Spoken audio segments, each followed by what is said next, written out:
my name is Tristan Lee and I'm almost 54 and I live in Tring in Hertfordshire, and I'm going to share with you today how I still get ID'd for alcohol and lottery tickets.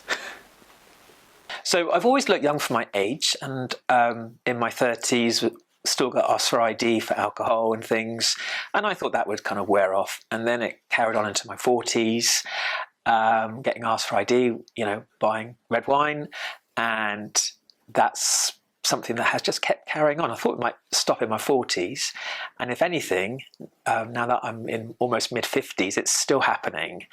I kind of thought it would have finished by now, but if anything, it's happening more often. I'm not sure why. So I've always been interested in health and well-being, and because I was really spotty as a teenager, I had very oily skin, very acne-prone skin, I started looking after my skin, quite enjoyed doing that. And then as I got older, really enjoyed exercise and interested in nutrition. So for me, the goal has never been to look young. The goal has always been to be healthy. And the sort of side effect has been that I look younger than my age. So it's never been my primary goal to, chase the fountain of youth. But it's been a happy coincidence that I look younger than my age. What seems to have happened over the past 3 or 4 years is that I'm getting asked for ID in kind of more interesting situations, like when I collect some antibiotics from the doctor, and people have asked me if I'm collecting it for my dad. There are many more places than I thought that would be asking for ID than just alcohol. Obviously, buying lottery tickets, that happens probably twice a month, but it's in the medical field that seems to be the new place where I'm asked for ID. So there's quite a few positives of looking young. I mean, it's flattering that people think you're half the age you are, and people are generally intrigued and impressed and curious and ask for advice. And I remember when I went to have an injection recently at the doctor's surgery, she was again looking at her notes and going, "Oh," and started asking for advice while drawing blood. So it's quite flattering. Of course it's flattering, and people are, well, what do you do? And oh, look at this, it's all very exciting. But the downsides are, sometimes people don't take me seriously.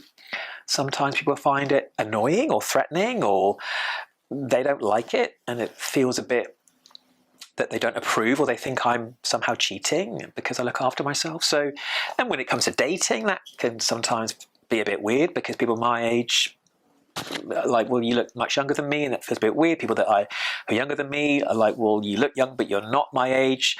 Don't feel sorry for me. But now, every time it happens, I think this will be the last time, and it's fine. It's not my reason for living. But I'm like, can I get to 60? That's the goal.